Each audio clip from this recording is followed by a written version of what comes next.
ढोलक तो हिजड़े बजाते हैं और जब मर्द बजाने पर आता है तो डंका बजाता है। এই ছেলেটাকেই জিতেন্দ্র বলেছিলেন, এ কালিয়া হিরো বানেগা, আগার এ শালা হিরো বান জাতা হে তো मैं फिल्म ही छोड़ दूंगा। কিন্তু এখানেই শেষ নয়। অমিতাভ বচ্চনের গডফাদার মনমোহন দেশাই সব শুনে একটা 10 টাকার নোট এগিয়ে দিয়ে মিঠুনকে বলেছিলেন, দুদিন কিছু খাওনি শুনে সত্যি খারাপ লাগলো, নাও এই টাকাটা রাখো, পেট ভরে খেয়ে নিও, কিন্তু তোমার জন্য আমার ছবিতে কোনো কাজ নেই ভাই। হ্যাঁ, জবাব কিন্তু দিয়েছিল এই ছেলেটা। আর তার জবাব ছিল তার কাজে, কথায় নয়। শুধু যে ব্যক্তি অমিতাভ বচ্চনের গডফাদার মনমোহন দেশাইকে জবাব দিয়েছিলেন মিঠুন চক্রবর্তী তা নয়, অমিতাভ বচ্চনকেও মোক্ষম জবাব দিয়েছিল এই কালো ছেলেটা। আজকের যে মিঠুন চক্রবর্তী, কিন্তু তার আসল নাম ছিল গৌরাঙ্গ চক্রবর্তী। বাংলাদেশের বাঙালিয়া হিন্দু পরিবারে জন্মগ্রহণ করলেও তার শৈশব এবং বাল্যকাল কাটে তার কাকা কাকিমার কাছে নদিয়া জেলার শান্তিপুরে। আর সেখানে শান্তিপুর ওরিয়েন্টাল একাডেমি স্কুলে ভর্তি হয়ে ওই স্কুল থেকে উচ্চ মাধ্যমিক পাশ করেন তিনি। পরবর্তীকালে কলকাতার স্কটিশ চার্চ কলেজ থেকে কেমিস্ট্রি অনার্স নিয়ে তিনি গ্র্যাজুয়েট ডিগ্রি লাভ করেন। এরপর রহরা পলিটেকনিকে অ্যাডমিশন নিয়েছিলেন, কিন্তু কমপ্লিট করতে পারলেন না। তার কারণ, পড়াশোনায় কিন্তু বিন্দুমাত্র খারাপ ছিলেন না তিনি। আসলে সেই সময়ে মানে 1970 সালে তিনি জড়িয়ে পড়েছিলেন নকশাল আন্দোলনে। আর এই উত্তাল সময়ে কলকাতা থেকে তিনি পালিয়ে আশ্রয় নিলেন বোম্বেতে কাকার বাড়িতে। কিন্তু কিছুদিন পরে নকশাল পরিচয় প্রকাশ পাওয়ার পর নিজের কাকা তার বাড়িতে আর আশ্রয় দিতে রাজি হলেন না। আর 70 দশকে নকশালপন্থীদের নীতি ছিল ধরো আর মারো, মানে এক শ্রেণীর মানুষকে শেষ করতে পারলেই সমাজের সব সমস্যার সমাধান হয়ে যাবে। আর সেই সময়ে মাত্র 19 বছর বয়সে মিঠুন যখন কলকাতা থেকে বোম্বেতে পালিয়ে যান, তখন সেই ছেলেটা মানে মিঠুন চক্রবর্তী কখনোই ভাবেননি যে তিনি অভিনেতা হবেন। শুধুমাত্র প্রাণ বাঁচাতে গা ঢাকা দেওয়ার জন্যই কিছুদিনের জন্য বোম্বেতে যাওয়া। কলকাতা শান্ত হলে তিনি আবারও কলকাতায় ফিরে আসবেন। কিন্তু বোম্বেতে গিয়ে পাকে চক্রে একদিন হঠাৎ বন্ধুদের সাথে পুনের এফটিআইতে গিয়েই সব এলোমেলো হয়ে গেল গৌরাঙ্গ চক্রবর্তীর। আর এই গৌরাঙ্গ চক্রবর্তী থেকে পরবর্তীকালে মিঠুন চক্রবর্তী উত্তরণের পরে তিনি বলেছিলেন, আমি কোনো অ্যাম্বিশন থেকে অভিনেতা হইনি, কম্পালশন থেকে অ্যাক্টর হয়ে গেছি। রিপোর্টার আলী পিটারজনকে একবার মিঠুন চক্রবর্তী বলেছিলেন, কলকাতায় আমি যে নকশাল আন্দোলনের সাথে যুক্ত ছিলাম এবং নকশাল আন্দোলনের নেতা চারু মজুমদারের খুব ঘনিষ্ঠ ছিলাম, সেটা সিনেমা জগৎ তথা সিনেমা জগতের বাইরের অনেকেই জেনে গেছিল। ভাই মারা যাওয়ার পর আমি এই আন্দোলন থেকে সরে গেলাম, কিন্তু নকশাল ছাড়লেও নকশাল হিসাবে আমার পরিচয় কিন্তু কিছুতেই পিছু ছাড়লো না। আর মিঠুন চক্রবর্তীর এই নকশাল পরিচয় তাকে তাড়া করে বেড়ালো। এমনকি মিঠুন চক্রবর্তী যখন পুনের ফিল্ম অ্যান্ড টেলিভিশন ইনস্টিটিউটে, তখনও তার এই পরিচয় তাকে তাড়া করে বেরিয়েছে। এমনকি 70 দশকের শেষে মুম্বাই অবধি তার নকশাল পরিচয় তাকে তাড়া করে বেরিয়েছিল। আর তার এই নকশাল পরিচয় প্রকাশ পাওয়ার পরে এফটিআই এর কোর্স পড়তে গিয়েও তাকে সমস্যায় পড়তে হয়েছিল। এমনকি এফটিআই থেকে বের করে দেওয়ারও সিদ্ধান্ত নিয়েছিল এফটিআই কর্তৃপক্ষ। আর সেই সময় কাউকে পাশে পাননি মিঠুন চক্রবর্তী। তাই নিজের এই কঠিন সিচুয়েশনে নিজেকেই সব সামলাতে হয় তার। সংস্থার ডিরেক্টর রোশন তানেজার সাথে সরাসরি কথা বলেন তিনি। মিঠুন চক্রবর্তীর নাছোড়বান্দা মনোভাব আর যুক্তির কাছে হার স্বীকার করে শেষে ইনস্টিটিউটে রাখতে বাধ্য হলেন সংস্থার কর্ণধার রোশন তানেজা। তাই যে এফটিআই মিঠুন চক্রবর্তীকে একসময় তাড়িয়ে দিচ্ছিল সেই এফটিআই থেকে শেষে দেখা গেল সেখান থেকেই মিঠুন চক্রবর্তী একেবারে ফার্স্ট ক্লাস ফার্স্ট হয়ে গোল্ড মেডেলিস্ট নিয়ে বের হলেন।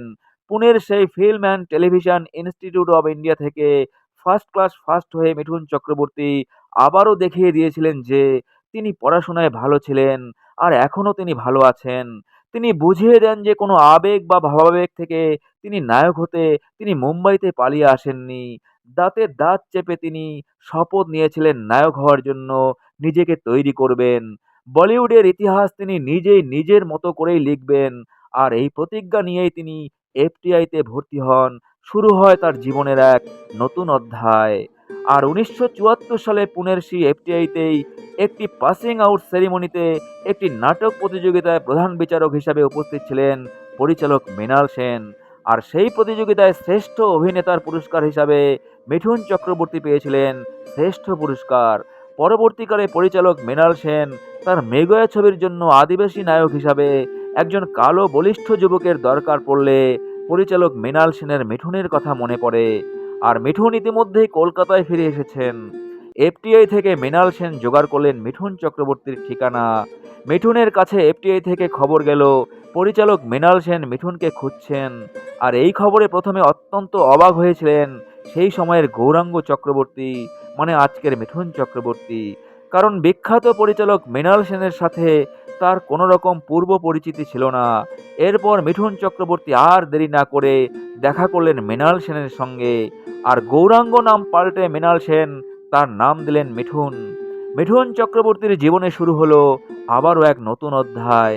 একটা সুবর্ণ সুযোগ হাতের মুঠোয়, তাই নিজেকে উজাড় করে একদম ফাটিয়ে দিতে হবে।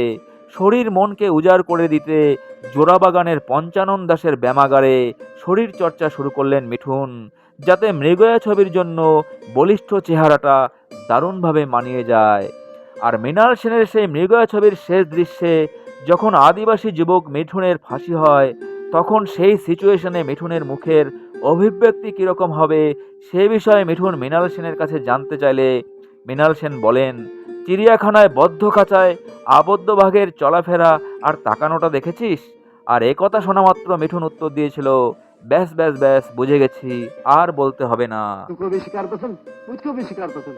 तुमको देना अच्छा लगता है, तो शिकारी है ना। তাই যারা মৃগয়া দেখেছেন তাদেরকে আর নতুন করে আলাদাভাবে বলার দরকার নেই। তরুণ মিঠুন চক্রবর্তীর অভিনয় এতটাই নজরকাড়া ছিল যে প্রতিটা দৃশ্যপট তিনি জীবন্ত করে তুলেছিলেন। শুটিং চলাকালীন তার অসাধারণ অভিনয় আর ডেডিকেশন দেখে ছবির নায়িকা মমতা শঙ্কর বলেই ফেলেছিলেন, তুই তো ছবিটা নিয়ে একদম পাগল হয়ে গেছিস রে। আর 1976 সালে কলকাতার রক্সি হলে মুক্তি পেল মৃগয়া। শ্রেষ্ঠ পরিচালকের জন্য মৃণাল সেন পেলেন ন্যাশনাল অ্যাওয়ার্ড। আর জীবনের প্রথম ছবিতেই একেবারে তাক লাগিয়ে দিয়ে বাজিমাত করে মিঠুন চক্রবর্তীও পেলেন ওই একই পুরস্কার, ন্যাশনাল অ্যাওয়ার্ড। এরপর 1980 সালে মৃণাল সেনের সঙ্গে নকশাল ছবিতে আবারও কাজ করেন মিঠুন চক্রবর্তী। এই ছবিটা খাজা আহমেদ আব্বাস অনেক আগেই মিঠুন চক্রবর্তীকে অফার করেছিলেন, কিন্তু মিঠুন চক্রবর্তী তখন রাজি হননি, কারণ তিনি চেয়েছিলেন ফিল্মি দুনিয়ায় তার নতুন একটা ইমেজ তৈরি হোক। কিন্তু পরবর্তীতে মিঠুন চক্রবর্তী বলেছিলেন আব্বাস সাহেবের নামটাই তাকে এই চরিত্রে অভিনয় করতে উজ্জীবিত করেছিল। ততদিনে মানুষ তাকে অভিনেতার থেকেও বেশি করে ড্যান্সার এবং ফাইটার হিসাবে প্রতিষ্ঠিত করেছিল। আর এই সময়ে আব্বাস সাহেবের ছবিতে একজন নকশালের ভূমিকায় অভিনয় করতে পেরে সত্যি তিনি নিজেকে ধন্য মনে করেছিলেন। আর অবশেষে 1980 সালে মিঠুন চক্রবর্তীকে নিয়ে এই ছবিটা তৈরি হলেও ছবিটা কিন্তু ফ্লপ করেছিল। জীবনের প্রথম ছবি মৃগয়াতে অভিনয় করেই জয় করে নিয়েছিলেন জাতীয় পুরস্কার, কিন্তু এই রাস্তাটা মোটেই মসৃণ ছিল না তার। বলিউডে পৌঁছাতে তাকে স্বাগত জানাতে কোনো লাল কার্পেট বিছানো ছিল না। তাই বলিউডে নিজের অস্তিত্ব ধরে রাখতে দো আনজানে মুক্তি, ফুল খিলে হে গুলশান গুলশান ছবিতে মাত্র 2 মিনিটের রোলে বা ভিলেনের সাগরেদ হিসাবে একজন ন্যাশনাল অ্যাওয়ার্ড উইনার অ্যাক্টরকে অভিনয় করতে হয়েছিল। মিঠুন চক্রবর্তী একবার বলেছিলেন, যেদিন বম্বে স্টেশনে নেমেছিলাম বিশ্বাস করুন পকেটে টুথব্রাশ কিংবার পয়সাটুকু ছিল না। বম্বেতে কখনো আন্ডার কনস্ট্রাকশনে ঘুমিয়ে ফুটপাতে কাপড় বিক্রি করেই এফটিআই থেকে ফার্স্ট ক্লাস ফার্স্ট হয়ে স্বর্ণপদক নিয়ে পাশ করলেন মিঠুন চক্রবর্তী। আর সেই সময়ে মিঠুনের সহপাঠী ছিলেন শক্তি কাপুর এবং গুলশান গ্রোভার। 75 টাকা মাসিক ভাড়ায় পেইং গেস্ট হিসেবে থেকেছিলেন এক সময়ে তিনি। সঙ্গে ছিলেন তার রুমমেট দক্ষিণ ভারতের এক যুবক, কিন্তু তারা কেউ কারো ভাষা বুঝতো না। যেহেতু মিঠুনের চেয়ে বেশি ভাড়া দিত সে, তাই সেই ছেলেটা চৌকিতে ঘুমাতো আর মিঠুন ঘুমতো মেঝেতে চাটাই বিছিয়ে। একবার সারাদিন কাজের খোঁজে পরিচালকদের দরজায় দরজায় ঘুরে ঘুরে এসে ক্লান্ত মিঠুন সেই রুম পার্টনারের বেডে এসে ঘুমিয়ে পড়লেন। তারপর সেই যুবক যখন মিঠুনকে তার বেডে শুয়ে আছে দেখলেন, ব্যাস আর কোথায় যায়, দক্ষিণী ভাষায় মিঠুনকে ভয়ানক গালাগালি দিতে শুরু করলেন। আর মিঠুন কোনো রকমে আকার ইঙ্গিতে সে যাত্রায় ক্ষমা টমার চেয়ে রেহাই পেয়ে গেছিলেন। তবে ওর সঙ্গে থাকাটা মিঠুনের খুব কাজে লেগেছিল, কারণ পরবর্তীকালে অগ্নিপথ ছবিতে সেই ছেলেটার গালাগালিটাকেই স্টাইলটাকে নকল করেই মিঠুন চক্রবর্তী পর্দায় দেখিয়ে দিয়েছিলেন। अरे 3 दिन से मैं इधर ही सर पे है, तुम्हारा आज भी लोग बोली जाना नहीं। मेरा भाई तुमको मालूम का बोला कि भाई तुमको इनाम देंगे। मैं बोला मेरा कोई इनाम नहीं होना, मेरा 325 रुपीज का नुस्कान हुआ ना, मेरा को दे दो मैं जाती। মিঠুনকে দেখেই পরিচালক মৃণাল সেন ঢাকি নামের একটা ছবির স্ক্রিপ্ট তৈরি করেছিলেন, যদিও ছবিটা কিন্তু আর হয়ে ওঠেনি। একটা ইন্টারভিউতে মিঠুন বলেছিলেন যে আমি আজও একটা ফোনের অপেক্ষায় আছি। মৃণালদা বলছেন ঢাকি শুরু করেছি, চলে আয়। আসলে মিঠুনদা অকৃতজ্ঞ নন। জীবনের প্রথম ছবি মৃগয়াতে রাষ্ট্রীয় পুরস্কার পেলেও পদে পদে অপমানিত, লাঞ্ছিত হতে হয়েছিল মিঠুন চক্রবর্তীকে। সবচেয়ে বেশি অপমানিত হয়েছিলেন নিজের গায়ের রং নিয়ে, কিন্তু তিনি লড়ে গেছেন দাঁতে দাঁত চেপে। একসময় তিনি ভেবেছিলেন সত্যি বোধহয় হিরো হতে তিনি পারবেন না। চিন্তা করছিলেন যদি ভিলেন হিসাবে দাঁড় করানো যায় নিজেকে। আর তাই ফুল খিলে হে গুলশান গুলশান ছবিতে ভিলেন হিসেবে একটা ধর্ষণের দৃশ্যে অভিনয়ও করে ফেললেন। আর ছবির নায়ক ঋষি কাপুরের হাতে বেদম মারও খেলেন একেবারে উত্তম মধ্যম। কিন্তু এই সব করে প্রাপ্তির ভাড়ার একেবারে শূন্যই থেকে গেল তার। এক পরিচালকের কাছে কাজ চাইতে গেলে সেই পরিচালক তাকে বলেন, তোমাকে জামা কাপড় পরালে কেমন দেখাবে সেটাই তো বুঝতে পারছি না। ক্ষিপ্ত মিঠুন চক্রবর্তী চোখে চোখ রেখে জবাব দিয়েছিলেন, আমি কি আপনার সামনে ন্যাংটো হয়ে দাঁড়িয়ে আছি নাকি? গায়ের রং সংক্রান্ত হীনমন্যতা থেকে বেরিয়ে আসার জন্য মিঠুন নিজের ডান্স এবং মার্শাল আর্টের উপর প্রাণপণে জোর দিলেন। মিঠুনের ভাষায়, আমি এমনভাবে নিজের ডান্স এবং ক্যারাটে দিয়ে গ্রুমিং করতে চেয়েছিলাম যাতে পর্দায় আমার গায়ের রং নিয়ে দর্শকরা ভাববার সময় না পায়। एक लड़के को आप रास्ते में आते जाते आप उनके कॉम्प्लेक्शन के बारे में मजाक उड़ाए, उसका जो दर्द है वो आप ऊपर से नहीं दिख पाएंगे। फिर एक दिन सोचा कि क्या करें, मैं रंग तो बदल नहीं सकता, तो मैं सोचा तो मैं तो डांस करता हूँ, मैं पैर से डांस करूंगा और ऐसा पैर से डांस करूंगा कि लोगों की नजरें मेरे पैर के सिवा ऊपर न दिखे, मेरे रंग पे ना जाए, और वही मैंने किया। আর এই ডান্স এবং ক্যারাটে দিয়ে গোটা ভারতবর্ষকে তাক লাগিয়ে দিলেন মিঠুন চক্রবর্তী। 1982 সালে ডিস্কো ড্যান্সার দিয়ে নিজেই তৈরি করলেন বলিউড কাম ইন্ডিয়ান ফিল্মের ড্যান্স অ্যান্ড অ্যাকশন স্টাইল। নেচে উঠল গলি থেকে রাজপথ। টিভিতে ডিস্কো ড্যান্সার দেখানোর দিন বন্ধ হয়ে গেল দেশের প্রতিটা স্কুলের পঠন পাঠন। আর ভারত সহ সোভিয়েত ইউনিয়নের বক্স অফিসে সুপার ডুপার হিট হলো মিঠুন চক্রবর্তীর ডিস্কো ড্যান্সার। সেই সময়ে এই ছবিটা আয় করলো 100 কোটি টাকারও বেশি টাকা। আর এই কালো ছেলেটাই তার ড্যান্স, ক্যারাটে এবং অসাধারণ অভিনয় দিয়ে দমন করলেন বলিউডের বিষাক্ত কলিওনাগদের। তিনি দেখিয়ে দিলেন তাদেরকে যারা তাকে অপমানিত করেছিল, লাঞ্ছিত করেছিল। তাই মিঠুন চক্রবর্তী বলবার মতো হিম্মত রাখেন, আমি জল ঢোড়াও নই, বেলে বড়াও নই, জাত গোখরে। মিঠুন চক্রবর্তী যখন বোম্বেতে থেকেছিলেন তখন তিনি একটা জিমখানার মেম্বারশিপ নিয়েছিলেন এক বন্ধুর সাহায্যে, কিন্তু শরীর চর্চার জন্য নয়, যাতে সকালে উঠে অন্তত টয়লেটে যেতে পারেন এই জন্য। তারপর সারাদিন ধরে স্টুডিও আর প্রযোজক পরিচালকদের দরজায় দরজায় কাজের খোঁজে ঘোরাঘুরি করা। মাথার উপর না ছিল কোনো আশ্রয়, না ছিল কোনো গডফাদার। রাত্রে শিবাজি পার্কে শুয়ে থাকার সময় একবার চুলের মুঠি ধরে টানতে টানতে পুলিশ নিয়ে গিয়েছিল তাকে, আর নিয়ে গিয়ে অত্যন্ত বিকৃত যৌন লালসা মিটিয়েছিল তারা। তাই যে মানুষটা একদিন নকশাল আন্দোলনের সংগ্রামী মুখ ছিলেন, সেই মানুষটাই একদিন সিদ্ধান্ত নিয়েছিলেন, অনেক হয়েছে, না আর এভাবে বেঁচে থাকা যায় না, নিজেকে শেষ করেই দিব। আর এইসব কারণেই কোনো ইন্টারভিউতেই অতীতের সংগ্রামী দিনগুলোর কথা প্রকাশ্যে কিছুই বলতে চান না মিঠুন। কারণ হিসাবে তিনি বলেন, আমার মতো বহু লোক দিনের পর দিন জীবনযুদ্ধে লড়াই করছে, এসব শুনলে তারা ভয় পেয়ে যাবে। বোম্বের একটা ক্রিকেট মাঠ সংলগ্ন হাসপাতালের হোস্টেলের এক ছাত্রকে ম্যানেজ করে সেখানে কিছুদিন রাত কাটিয়েছিলেন মিঠুন। ওই ছাত্রের শর্ত ছিল টাকা দিলে তাকে থাকতে দেবে, কিন্তু ভোর 6টার আগে হোস্টেলের পেছনের গেট দিয়ে পালিয়ে যেতে হবে। আর সন্ধ্যা 6টার পর পেছনের গেট দিয়েই পাঁচিল টপকে তাকে ঘরে ঢুকতে হবে, যাতে কোনোভাবেই কাকপক্ষীয় টের না পায়। মিঠুন রাজি হয়ে যান। আর হোস্টেলের সামনের সেই মাঠে ক্রিকেট প্র্যাকটিস করতেন এক সময়ের ইন্ডিয়ান ক্রিকেটার ক্যাপ্টেন, বিখ্যাত খেলোয়াড় দিলীপ বেঙ্গু সরকার। মিস্টার সরকার বলেছিলেন, প্রায়ই দেখতাম সকালে একটা কালো লম্বা মতো ছেলে মাঠের পেছনের পাঁচিল টপকে বাইরে যায়, আর সন্ধেবেলায় পাঁচিল টপকে ভেতরে ঢোকে। আমাদের সন্দেহ হয় আমরা কয়েকজন মিলে একদিন ধরে ফেললাম ওই ছেলেটাকে, আমরা মারধর করব, প্রায় রেডি। এরকম টাইমে ছেলেটা বলল, বিশ্বাস করুন স্যার, আমি চোর নই, বাংলা থেকে কাজের সন্ধানে এখানে এসেছি, পয়সার খুব অভাব, এসব করেই এখানে ওখানে রাত্রি যাপন করে দিনে কাজের খোঁজে বেড়াই। আমরা ওর কথায় বিশ্বাস করে ওকে ছেড়ে দিই। আর পরবর্তীকালে ক্রিকেটার মিস্টার সরকার যতবারই কোনো না কোনো অনুষ্ঠানে মিঠুনের সাক্ষাৎ পেয়েছিলেন, তিনি অবাক দৃষ্টিতে তার দিকে তাকিয়ে শুধুই ভাবছিলেন, কি পরিমাণ কঠিন সংকল্প, মানসিকতা থাকলে সেই দিনের ওই পর্যায় থেকে আজকের এই পর্যায়ে পৌঁছানো সম্ভব। তিনি বলেন, আমি আমার খেলোয়াড় জীবনে সব থেকে বেশি ইন্সপিরেশন নিয়েছি ওর থেকেই। মিঠুন চক্রবর্তী যখন বোম্বেতে ছিলেন তখন তিনি স্টুডিও, প্রযোজক এবং পরিচালকদের দরজায় দরজায় কাজের জন্য হন্য হয়ে ঘুরতেন। আর এইরকম ভাবে একদিন তিনি হাজির হয়েছিলেন প্রযোজক টি.এল.ভি. প্রসাদের কাছে। সেই সময় প্রসাদ সাহেবের সাথে শুটিং করছিলেন সেই সময়ের বিরাট সুপারস্টার জিতেন্দ্র। টি.এল.ভি. প্রসাদ ইতিমধ্যে মিঠুনের নাম শুনেছিলেন।